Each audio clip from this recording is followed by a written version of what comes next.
Welcome to the Center of Light Radio with spiritual teacher, intuitive, musician, composer, and best-selling author of The Divine Principle, Anchoring Heaven on Earth, your host, Keith Anthony Blanchard. Welcome to Center of Light Radio, Center of Divine Unfoldment and Reinforcement. Strap in all ye spiritual astral knots as we launch for inner space. And today is going to be literally just that. I'm really keyed up about today's show.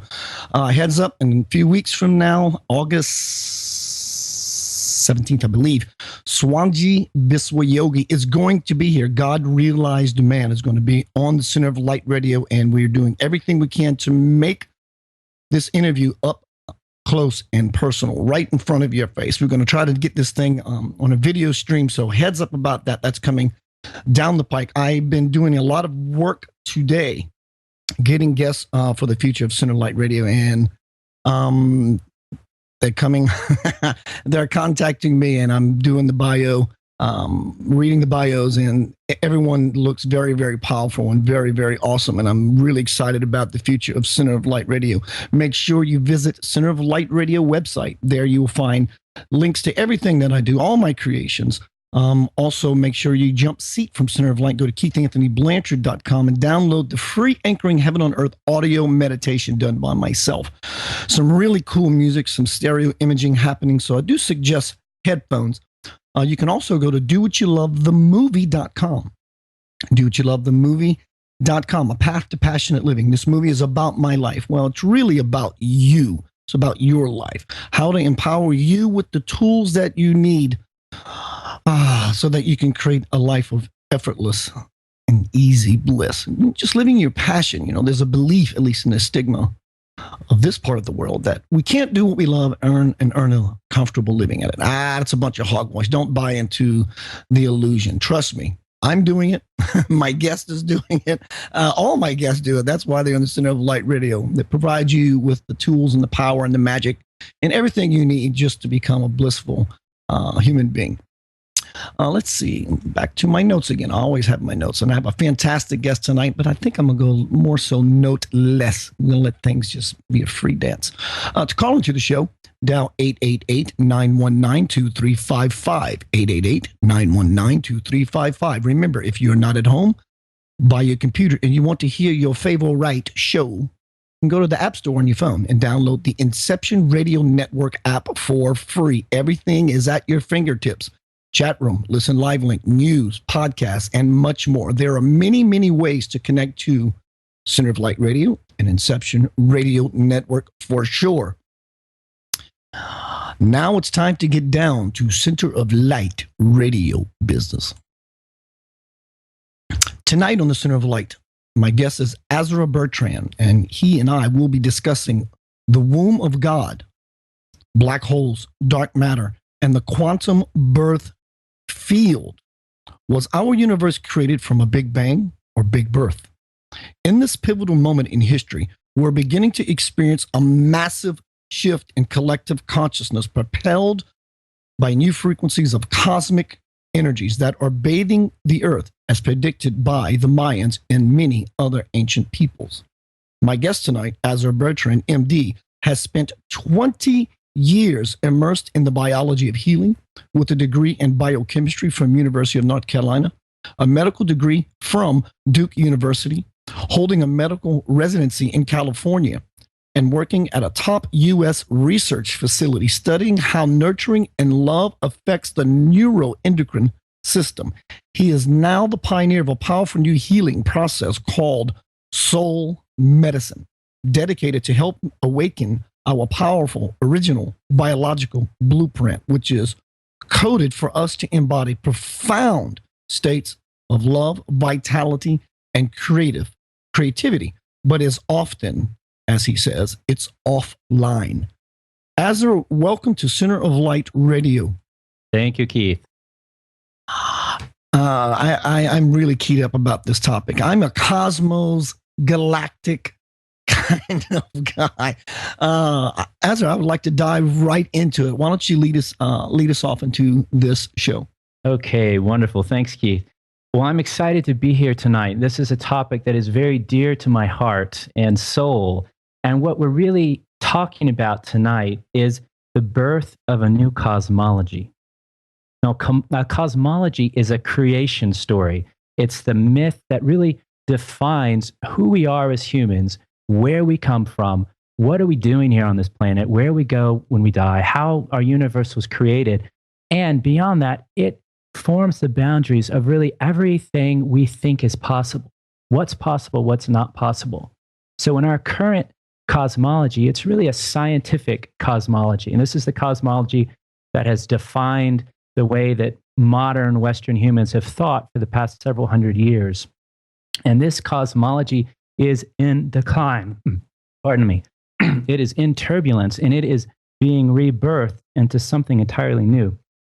And what we are calling that, what I'm calling that, my wife and I work together on this project, is a womb cosmology. So what that means is a cosmology that includes the feminine face of God, the feminine face of creation, and what you might call the feminine principles that underlie the existence of our physical universe. And so what I'm talking about here is really quite literally how our universe was birthed from the womb of a mother universe, and how intelligence guides this process. So the ancient shamans have always known this through direct shamanic communication and direct shamanic perception. And now modern quantum science and astrophysicists are essentially validating what our ancient ancestors knew and could once directly perceive. Would it be fair to say that the unified field is always ready? And would it be fair to say that right now that it's somewhat hyper fertile? Would that be a true statement? Yeah, that would be a true statement. It is hyper fertile.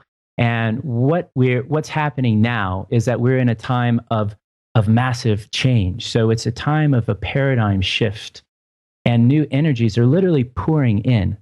And this is something that's being documented by science and has been predicted by all kinds of different shamans and indigenous groups. And for example, the Mayans, the Mayans and their 2,000 years of incredibly precise astronomical and shamanic and astrological predictions said that on December solstice 2012, we were changing ages.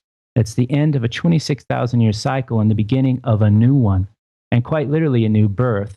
And that from the galactic center, from the black hole at the center of our galaxy, there would be emitting all kinds of frequencies of consciousness and actual physical energy that would change the nature of human consciousness for those who are ready. So that's one exciting piece of it. But yeah, absolutely. It's a very, very fertile universe at this moment.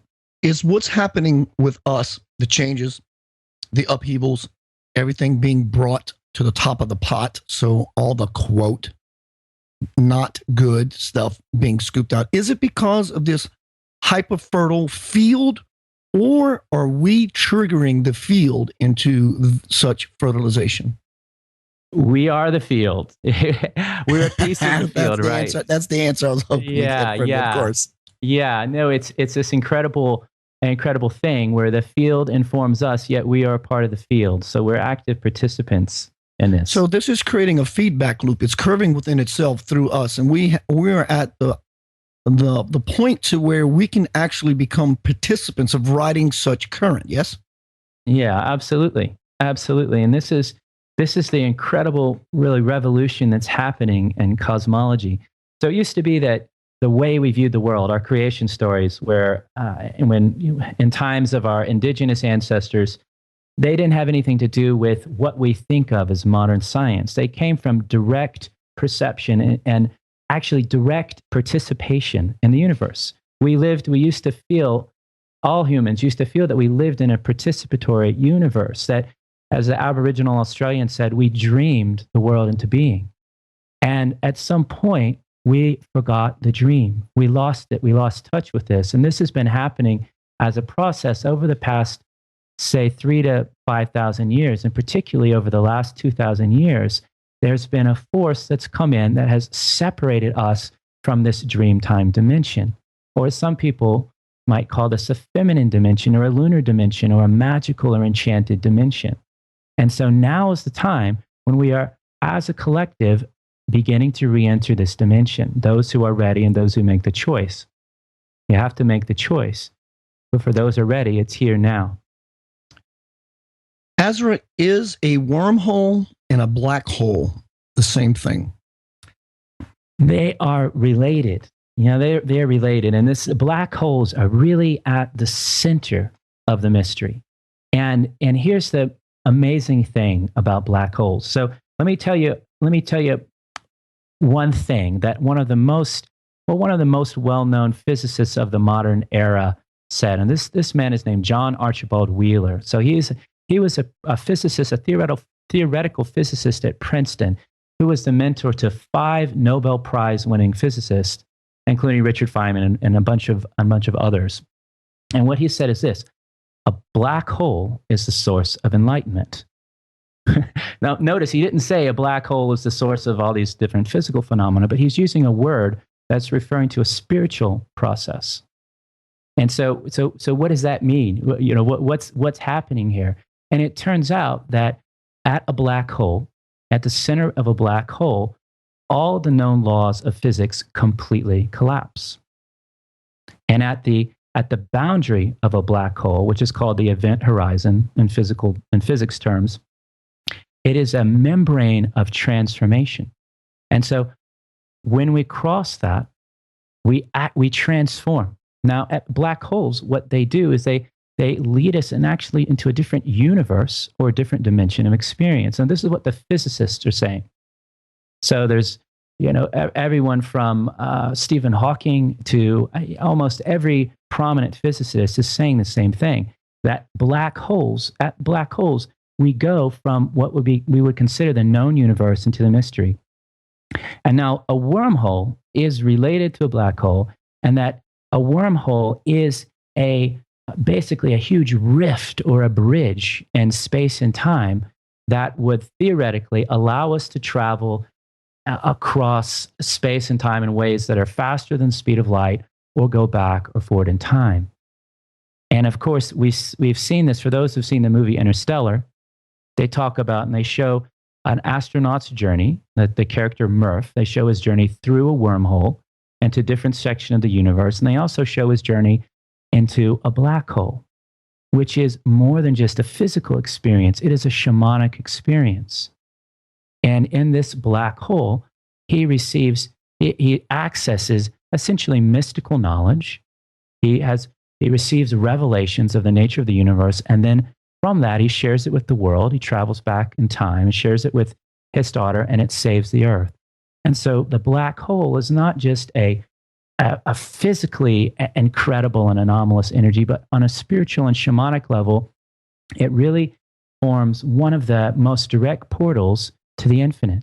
And so this has been recognized, obviously not just by all of the theoretical physicists and astrophysicists who are spending so much time and energy trying to investigate black holes, but by shamans, by humans for many thousands of years have known this and have felt this. You have answered my question. I was going to lead in with next. So if the laws of physics collapse inside of a black hole, black holes could be considered portals or inlets to the God body, yes? Mm-hmm. Yeah, absolutely. And so that's the big point here. And this is what's one of the most exciting things, is that for a long time, most people over the last several hundred years have really, whether they've known it or not, have bought into this idea that science has all the answers. That if you want facts, you have to prove it with the scientific method, and et cetera. And it is at black holes that science melts. It implodes. The event horizon of black holes literally swallows up science. It's the mother of science. Science didn't create black holes. Black holes created science. And this is the astounding thing. So it's a portal where what we would consider physical reality begins to merge with the infinite, begins to merge with what you might call God consciousness or infinite consciousness or even consciousness. It is at this membrane where we begin to see a deeper level of reality that encompasses what we would call science, but also encompasses the spiritual science and begins to share with us what we have known as humans, what our shamanic ancestors and what our most spiritually in touch ancestors have known for a long time. So this is a quote from Lao Tzu, and it's the Tao is called the Great Mother, empty yet exhaustible. It gives birth to infinite worlds. It's like the eternal void, filled with infinite possibilities. I don't know who gave birth to it. It's older than God. And so what we're talking about is black holes lead us to this incredible birthing portal. Now, here's something that most people don't know about black holes, is that black holes give birth to stars. So in our own galaxy, so in the Milky Way galaxy, we are on a little spiral arm of the Milky Way galaxy, about 2/3 from the center. And in the middle is a supermassive black hole. When I say supermassive, I mean it has the mass of 4.3 million of our suns. All right, that's a massive body of energy. And this black hole is what, in terms of spiritual language, it's one of the most feminine, you might call the most feminine structures in the universe, and that it's completely receptive. It is completely magnetic. It draws everything to it. When something crosses the event horizon, whether it's light or matter or anything, it's drawn inexorably into the center. It cannot escape. But through that center, it's actually birthed out the other side into a new universe. And so there's this idea that on the other side of black holes, there may well be white holes that literally give birth to a new universe. And this is this is one piece of this thread of new knowledge that's been coming through the physics community over the last 20 or 30 years that completely undoes what we think we know about the universe. So in school, we're still taught about the standard model of cosmology and the Big Bang theory of creation. We're taught that this is a fact. Well, it turns out that physicists for the last 30 years have known this is complete rubbish. Right? So one of the men who helped create it and really put the backbone of the science behind it was Stephen Hawking. And he spent a long time trying to prove this Big Bang theory. And then about 20 years ago, so this is not recently, but 20 years ago, he said, you know what, guys, there is no way that it happened like this. And by the way, this theory that's supposed to explain the birth of the universe, you know what? It doesn't even start at the beginning. It starts partway through. It doesn't even try to explain what happened in the beginning because it can't. It completely falls on its face. It's fatally flawed. I can see that clearly. You know, as above, so below. You had mentioned that black holes are the place where the laws of physics collapse. Well, that being said, if we look within ourselves, if we can find that void, the empty space, we would reach the same place because, you know, if the black hole is a inlet or a portal to God, that would be true for us as well. There's something from the divine principle I'd like to read. I think that the old paradigm scientists, you know, they really didn't have much of a spirituality about them, just to say, per se. But I think that's all changing. This is from the divine principle, one of my communications with spirit. It is common knowledge that when astronomers and other scientists look into deep space to study cosmic occurrences, they're witnessing light from events that actually took place long ago. All their high-tech equipment might help prove some of their theories, but without inner vision, these experts will stay unaware of what is presently taking place throughout the universe. As long as they remain in a spiritually myopic state, they will not be able to harness the power that true cosmic knowledge can bring. On the other hand, spiritualists, shamans, and the like understand that light is the product of a pure, enlightened consciousness, and so they dedicate their lives to achieving just that. The more they develop themselves and begin to consciously connect to the omnipresent spirit, the more they are able to witness the grandeur of the universe here and now. And I asked the question to spirit, so are you saying that light has no velocity? None whatsoever. Light is everywhere at all times, or no time, should I say, just like a hologram. The whole is inherent in every fragment of light throughout the entire cosmos. You might say that God cosmosis is taking place everywhere.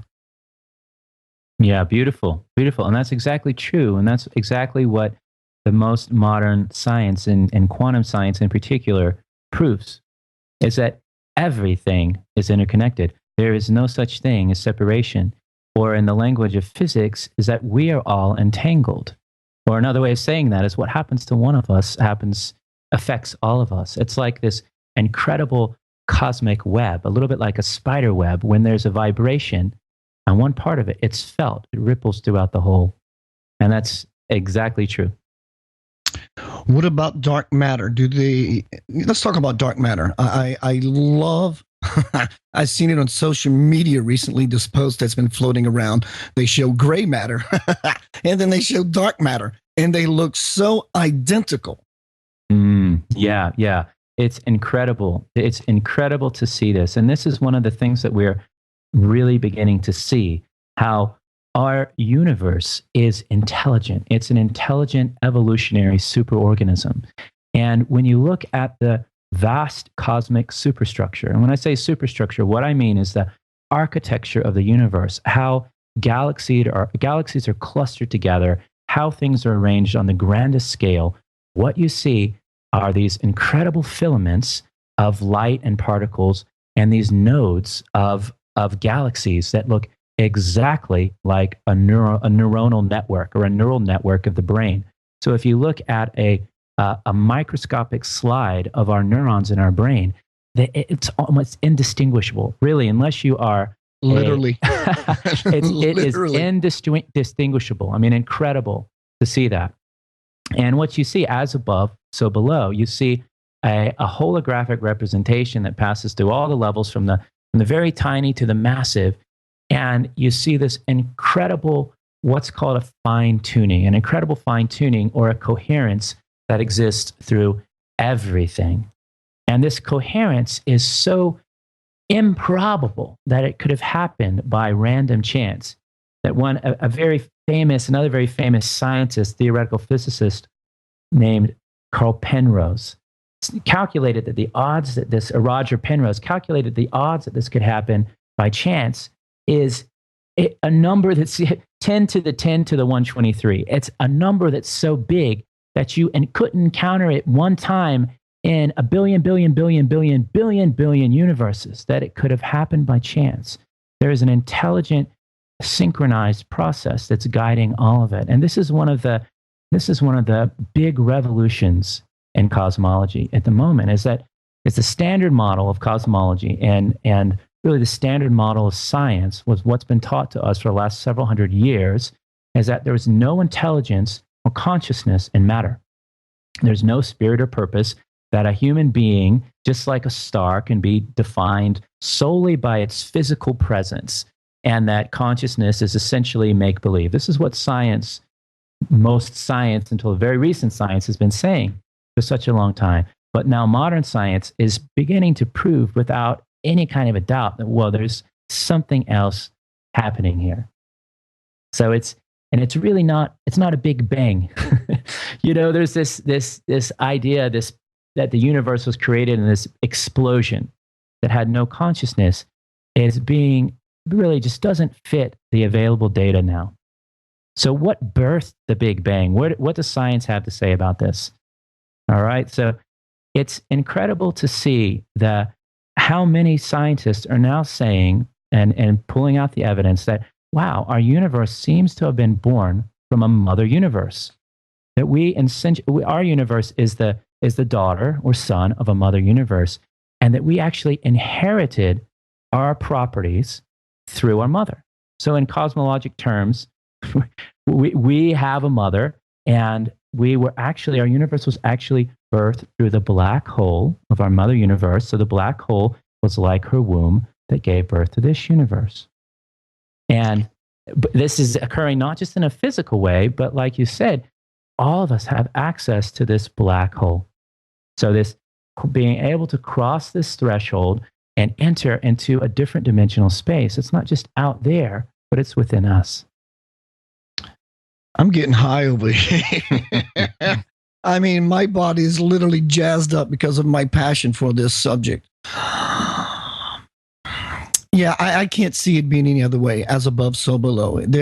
I just don't think that it's not even conceivable. You know, it's very difficult. It seems difficult that it's hard for us to imagine that the infinity of everything, that there was no really beginning, there is no end. Azra, do you think that when this local universe is birthed from a mother universe, there is some sort of energy release, explosion, to use a word, as to why it was ever considered to be a Big Bang?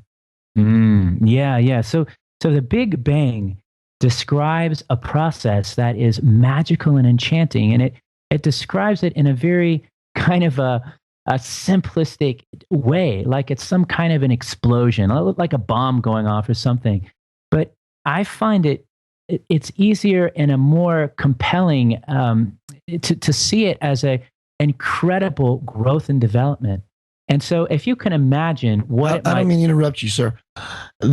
Thank you very, very much. You helped my feeble mind, because I was just sharing with you, it can be a challenge to grasp the infinity of everything. And as you explained it to me that way, I was able to grasp it. It's not really, if we can take our minds away from the explosion of it all and see it more as an unfoldment, a growth process, an expansion, it changes the tonality of it completely. Yeah, exactly. And really, that's what's happening here, because the way we perceive the world determines what we create in the world. And so our creation story is no small thing. Our cosmology is no small thing. And so when we view this as, wow, we come from this incredible mother universe that gave birth to our universe, just like our bodies are born from this incredible mother Gaia. Our earth is our mother. This universe is our mother. We were born from this magical and mysterious womb. And here we are in the womb, just living in this incredible womb of earth and in the womb of God, and going along on our journeys. And when our time comes that we leave this incarnation, we actually return back to this great womb. And this is what the Mayans said as well. So they called the galactic center, the enormous black hole at the galactic center that they've known about for at least 1,500 years, but most likely many thousands of years even before that. They call it Hunab Ku, or it's also sometimes known as the galactic butterfly, the center of transformation. So the butterfly is a metaphor for transformation or transfiguration, how the caterpillar is enfolded into this womb cocoon. And when a certain magical, mysterious process begins, it leads to this incredible rebirth, and the creature becomes something new and takes flight. And so, and this process was seen by the Mayans to happen through the black hole at the center of the universe, or not the universe, rather of the galaxy, of the Milky Way galaxy. And not only they considered, and so in their cosmology, they considered that all the planets and all the stars in our galaxy were born from the galactic center. And that's what science says today. Science says is that this black hole is giving birth to stars, is giving birth to planets. And they also felt that when our time came to die, we would spiritually and shamanically travel through this great womb, a great vulva. They also considered it to be a vulva, and back into the great cosmic mother. And when you look up at the night sky, if you look up, if it's a very clear night and if you're away from light pollution, you can see the Milky Way, and you can see there's this dark channel in the middle of it that actually visually resembles a vulva. And so to the Mayans, this was how we returned back to the Great Mother. We were speaking about black holes, speaking about the divine or cosmic womb, and we're also speaking a lot about mother. Everyone who listens to this program, excuse me, knows that for 4 years I was able to hang out with an alien human hybrid by the name of Nucleus 8. And I've had the most amazing experiences with this being, who's 4,700, probably 40 years old by now. But when he would be present in the body of Star One, he would share these most amazing tidbits, these juicy morsels about the cosmos. And he told me that in his species, there are beings called Mother. And these beings called Mother, they have the ability to literally pull you into themselves and have you launched to an entire new universe. So this truly coalesces and parallels with everything Nucleus has been telling me about Mother, that they have this ability just to take you in themselves, and you get to experience an entire universe. Very, very cool. Azra, we were at the bottom. Go ahead, sir. Please continue. Well, look, I just have to say this, Keith, is that so what you're describing is a process that the ancients called horesis. Okay, so the word hor, H-O-R, originally meant womb, and it's where the derogatory term whore comes from today, but also goddesses like Hera and the word Hara, the Japanese word for the center of our being, they all come from this word hor or har. And so there was a term called horesis, which meant enlightenment by being engulfed in the womb or being engulfed in the mother. And so this was recognized how men and women could most easily and readily achieve enlightenment or awakening. Wow. This is going to be lingering with me for the next week. Azra, we're at the bottom of the hour. Would you give out your contact information to you and I's listening audience so they can find you and more about the awesome work that you do? And listening audience, he does many, many things, and he does them all with absolute sweetness and perfection. Tell us how we can find more about you and your work, sir. So you can reach us, my wife and I, in the Fountain of Life Grail Mystery School at www.thefountainoflife. And here you'll find CDs and online courses and books that are forthcoming, many things. Have you seen the post that's floating around the social media? It's a picture of the light at the end of the tunnel, supposedly when we pass to the other side. And next to it is a picture of the supposed coming out of the birth canal. And the question is posed, when you die, or you just reborn, is the light basically the hospital room where you are being born again? Yeah, exactly. And so this is what the ancient Egyptians thought. This is what all of the indigenous people thought, is that what we consider death in this dimension is actually a rebirth into an incredible dimension. And this is written about by almost every ancient cosmology. It's written about by modern psychonauts and cosmonauts. And a really beautiful book that I like is called Proof of Heaven by Dr. Eben Alexander, neurosurgeon, Harvard neurosurgeon and researcher, who wrote about his journey to basically what he called the great Om, or to the what felt like a feminine, maternal, loving energy on the other side, and his great birth into that. So yeah, absolutely. It's where, we birth from one phase into another. And every day we are reborn. Every day. We're not the same person yesterday. We expand. I guess we get closer to our own event horizon. And nothing can escape the event horizon. Is that correct? Well, yeah. Once you cross the membrane of metamorphosis or the membrane of transformation, you can't go back. And that's whether you're in a physical cosmology sense, the things that cross this event horizon in a black hole can never come back. They do get birthed out into something new, but they can't come back and be the same thing they were before. And spiritually or shamanically, it's the same. When we have an awakening or a rebirth or some kind of a spiritual transformation, we cannot go back and be the person we were before. Absolutely. So can you give me, how does this all work? Black holes, dark matter, the quantum field. What is the dance between all this majesty and light and infinite potential? I love that word majesty. And that's, yeah, it's very majestic. that's really what we're talking about. All right. Yeah. And so here's what particle physics says. Here's what quantum physics and the quantum field theory says is that at the root of everything, there is this quantum vacuum or 0-point field or something that I call the quantum birthing field, that out of this great sea, this great, dark, magical, majestic, mysterious sea, everything emerges. So all of the things that we think of as real substantial matter, all the particles that make up our bodies, actually poof in and out of existence all the time out of this great ocean of consciousness. And so this is the same idea that of Brahma that the ancient Vedic sages spoke about, a long time ago, thousands of years ago. There's this enormous unmanifest, and they often described it as a void or dark or mysterious, a little bit like the womb that we gestated in physically. And it's from this unknowable, undefinable place where all the laws of physics break down that everything is born.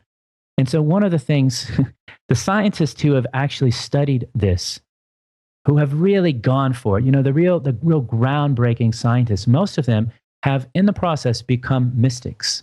So you can say this of Albert Einstein, you can say this of Niels Bohr and Max Planck and so many others. Because when they look at this, they start to peer through science, and at the very base of it, they start to encounter what they would call the face of the mystery or the face of God.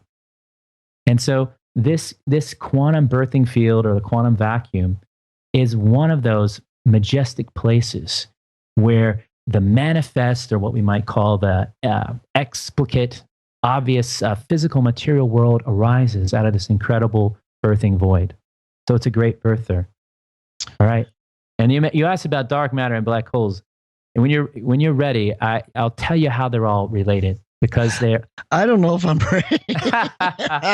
Get ready. I'm still trying to chew on this everlasting gobstopper that you've been giving me. Well, get ready for this, all right? So here's the thing. I'm going to tell you something about black holes and dark matter that's really astounding.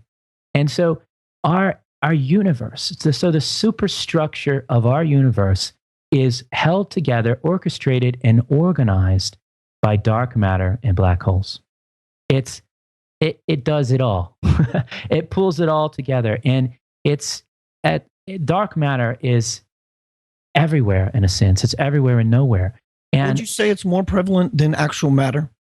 Well, astoundingly more prevalent than actual matter. And this it's all the empty space. Let me tell you a couple of things these are a couple of facts that everybody really needs to understand. All right, and the first is actually a quote by a brilliant cell biologist named Rupert Sheldrake.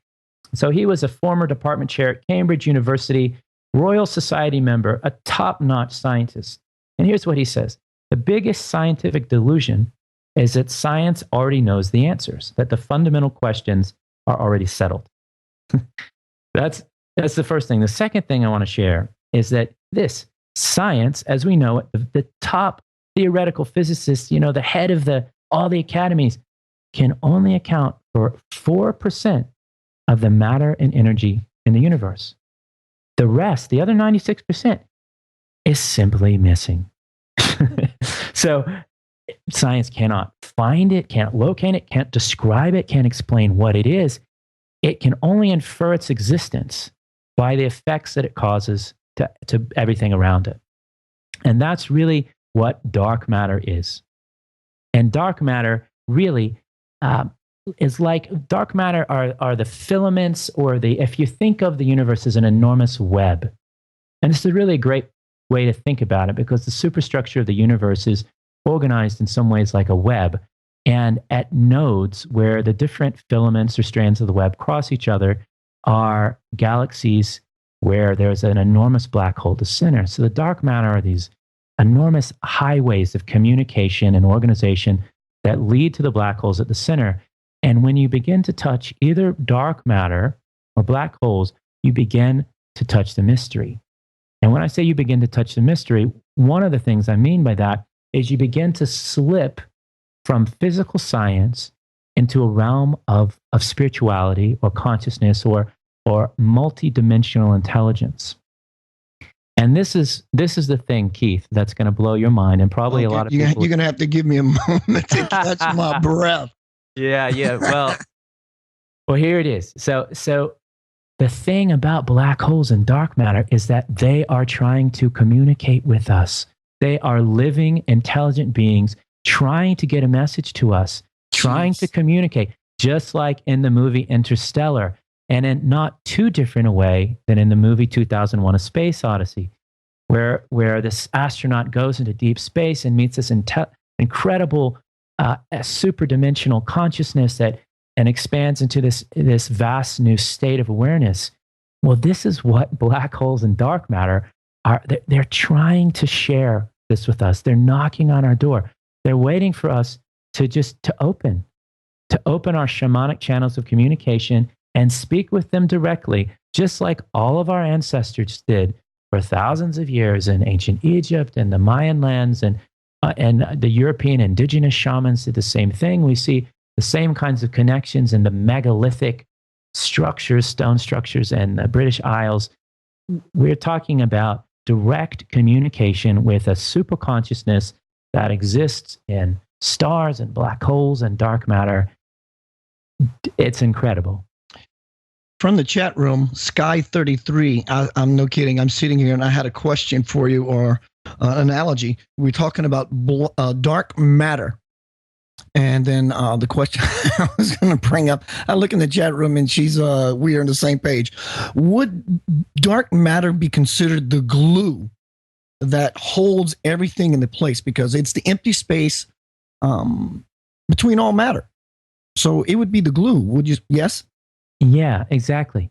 So dark matter is like the glue that holds the structure of the universe together. And black holes are like the birthing portal, or the birthing center that births. I get it. I'm starting to really, really grasp this, dude. Yeah.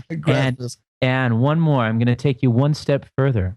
And it's this, is that dark matter and this consciousness that it represents responds to our desires, to our deep, sincere desires, and reflects back to us what we desire. So it is an active, dynamic principle. Now, some people have called this the divine matrix. Matrix being another word for womb. So in Spanish, the word for womb is matriz, or matrix. It's also a closely related word to matter or mother. So it's so it is the divine matrix, the divine womb, the divine mother, who actually responds to our desires. So this is not some impersonal force that has no care or concern for us, but it's very responsive. So be careful what you actually wish for. So these star fields, these stellar fields, being that they are conscious, they're just incubators waiting to happen. And they've been doing this, again, we have to collapse the laws of physics. This is beyond time. It is what it is. It just is, and has always been and will always be. Constantly expanding, folding into itself, expanding, creating new expressions of itself. Yeah, exactly. So let me tell you something Albert Einstein said once. The distinction between past, present, and future is only a stubbornly persistent illusion.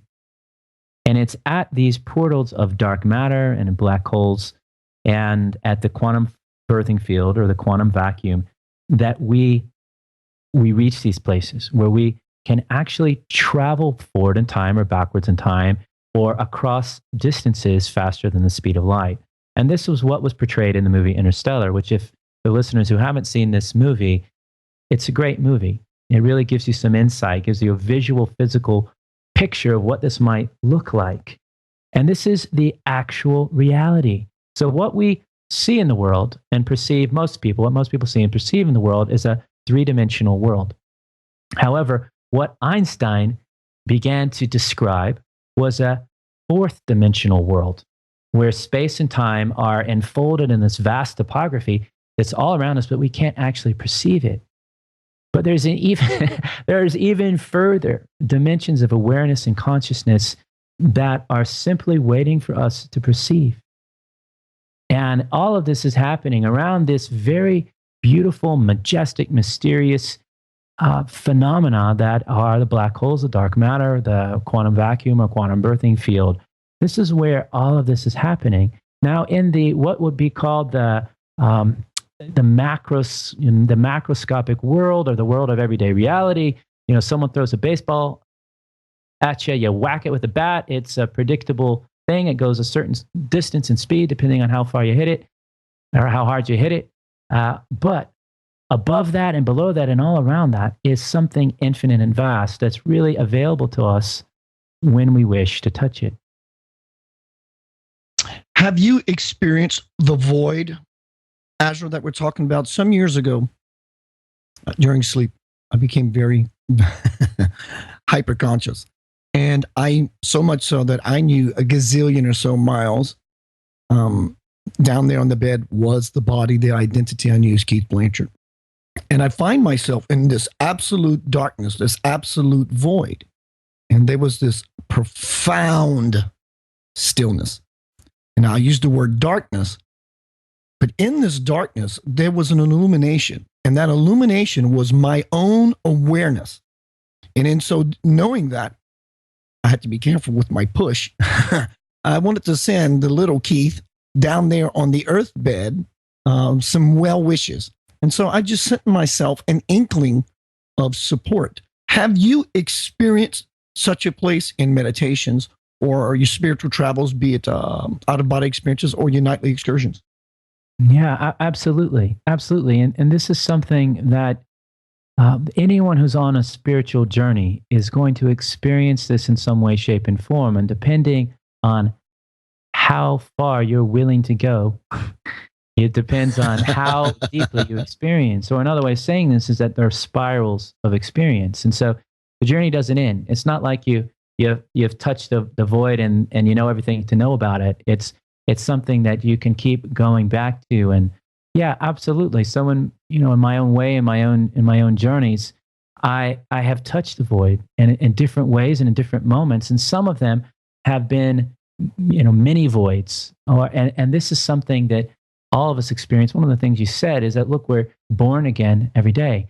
And that's really true, because when we sleep at a neurologic level, we actually dive deep into the womb of our brain. So we leave what would be called the masculine cerebral cortex consciousness, and we dive deep into the back brain and hindbrain, which is projecting up the infinite and the world of dream time and of magic into our consciousness. And so when you're aware of your dreams and when you're going into this place, well, every night actually we can enter a kind of deep, magical, mystical state. And in my own journeys, I'll say that, yes, through meditation, through sometimes deep emotional release, through different kinds of toning and breath work, and through sacred union with my partner, and through all kinds of different ways, I've touched this place in different degrees and in really different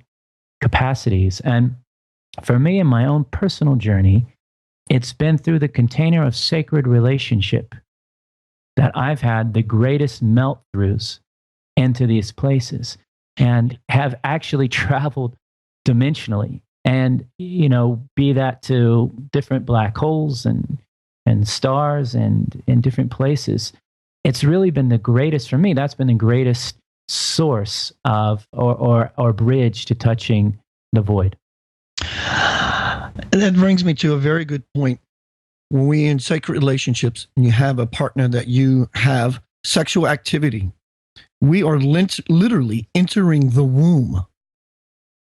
And I can understand how we would experience such grandeur, such majesty, if one chooses or finds a way in, so to speak, within themselves. But also it's a metaphor for allowing yourself to experience that within yourself, to move out of the blocks or move through the blocks through said experience. Yes, Azra?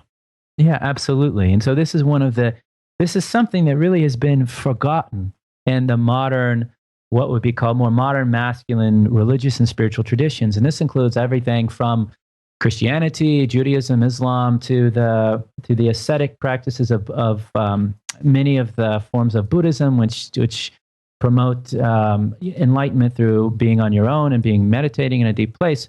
Well, several thousand years ago, the most readily accessed and the most well-known and well-taught way to reach these states of awakening and enlightenment was through sacred union with our partner. And it's these mysteries that are at the heart of all of what's called the mystery schools, and all of the secret societies back from the days of the Egyptian alchemy to the now what would sometimes be considered dubious world of the alchemists and Rosicrucians and Hermeticists and what would be called Western magician mystery schools. Well, originally at that, and still even in the secret, the highest orders and the most secret rites of these mystery schools is that it's through sacred sexual union, and not just the physical act of sexuality, but deep heart soul merging, that we can achieve the most profound states of union and enlightenment and awakening. And this was literally called the Great Work by the alchemists. So it's a long-standing tradition that's really had to go underground the last several thousand years and is now emerging again. Wow, I feel so bloated. I feel full. When I was in India, Azra, I was there for 2 weeks, and a week would have done it. When I left, I was so impregnated with information. I feel the same thing now. We are slowly but surely coming to the top of the hour, sadly.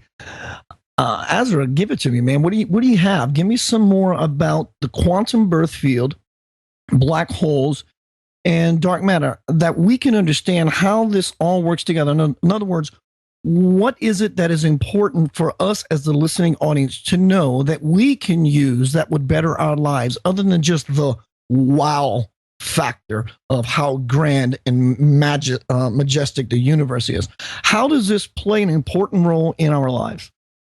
So here's what I would say, is that each of us, everyone who's listening to this in this moment, has the opportunity and chance to rewrite their story, to rewrite their cosmology, and to open into a different reality. And from this place, to birth new possibilities. And that's really what it's all about. And so what we're talking about really is re-enchanting the universe. And I'm going to share a little story with you. And this is a story from the Kogi people of Colombia, who were featured in a beautiful documentary movie called, From the Heart of the World, I think it's the name of it. And so this is a group of people, indigenous people in Colombia and South America, who have one of the most intact cosmologies that really encompasses all of this. And so here's what they said. Here's their story about how the universe worked. In the beginning, there was blackness. Only the great dark sea. In the beginning, there were no plants and no animals, only the sea. And the sea was the mother. She was not a person. She was nothing at all. But she was when she was, and she was that she was. She was memory and possibility. She was a Luna. The mother conceived the world in darkness. She conceived us as ideas, spinning us all in the story, creating us all in thought. And then came the light, and the world was real. And so this is the creation story of the Kogi. And we've spoken. Yeah, go ahead. I loved the contrast, memory and possibility. Exactly. It's full circle. It's full circle. And so those two words, memory and possibility, is really what we're all doing here. So everyone who's listening to the show was drawn here for some reason. And that reason is to remember something. So all of these ideas and concepts, they're not something that's outside of us. They're something that we can access and we can know deep within us. We can remember this because we all have access to this incredible cosmic library of the Akashic field or the quantum birthing field that exists within us. So we've come here to remember, and we've come here to open to new possibilities. And really that's what we're doing. That's what it's all about. What I'm left with in this moment is, other than bliss and this high level energy buzz literally going through my body, is what happened to me shortly ago was the realization that, we're of the perspective that we're here and the cosmos is there. What this is truly anchored within me is that, though I've always known it, but I'm feeling it, it's tangible, it's palpable for me now, is that it is us. And when we begin to think, feel, be from the ratio, from the broadness, from the perspective of such grandeur and majesty, we can make a really profound difference, not only within ourselves, for ourselves, but for the entire world and for this entire galaxy and so forth and so on. And begin the feedback curving within the self, the cosmic self, through the individual self. The expansion that takes place is just amazing. Absolutely. Absolutely. So what if it was true that once upon a time, the indigenous elders and dreamtime wisdom keepers knew the minds of plants, the songs of whales, knew the dreaming of Gaia and the message of the stars, and knew that our cosmos was birthed from the fertile belly of another cosmos, wombs nested within wombs, nested within wombs, like Russian dolls?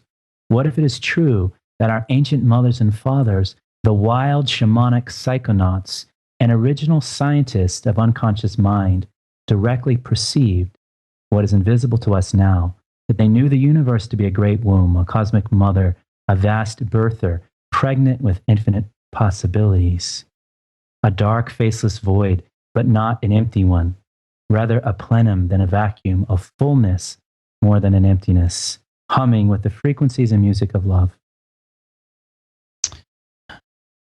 Center of Light Radio audience, Mr. Azra Bertrand here tonight on the show. Azra, thank you for the enlightenment, the fulfillment, the bliss, and the electrical charge. You are welcome here anytime, sir. Thank you, Keith. Would you give out your contact information once again, sir? Yeah, to reach me, go to www.thefountainoflife.org.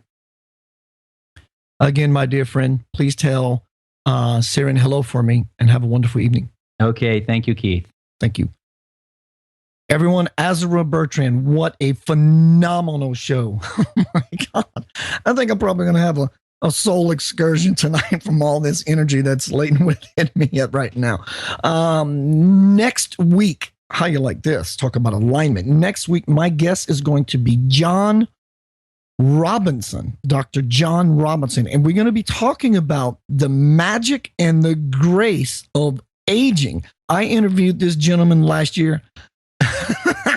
It was just truly amazing to me how, since you were here tonight, if you definitely please come back next week, you will see the parallel between these two shows, but in a very different way. And hopefully the knowledge that you glean from listening to these shows is going to expand you forevermore. Also remember, in a few weeks, in August, mid-August, Swamiji Viswayogi is going to be here. God realized man. Maybe we can play with some of these ideas as well, and he can actually fill in some of the other gaps.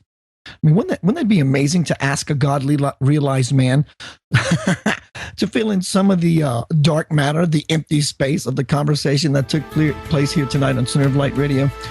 I appreciate you all. Tell those that you love, those that you really care about Center of Light Radio here every Monday night, 6 p.m. Eastern Daylight Time. Remember, when you lay down at night, you have nothing to do. You might as well be doing something. So breathe that desiring breath for God, for yourself, that which makes the most sense to you, that which makes you blissful. Breathe from that perspective and watch what happens to not only your sleep, but to your life. Again, my name is Keith Anthony Blanchard, Center of Light Radio. Always remember to spread the light and ease into bliss. Good evening.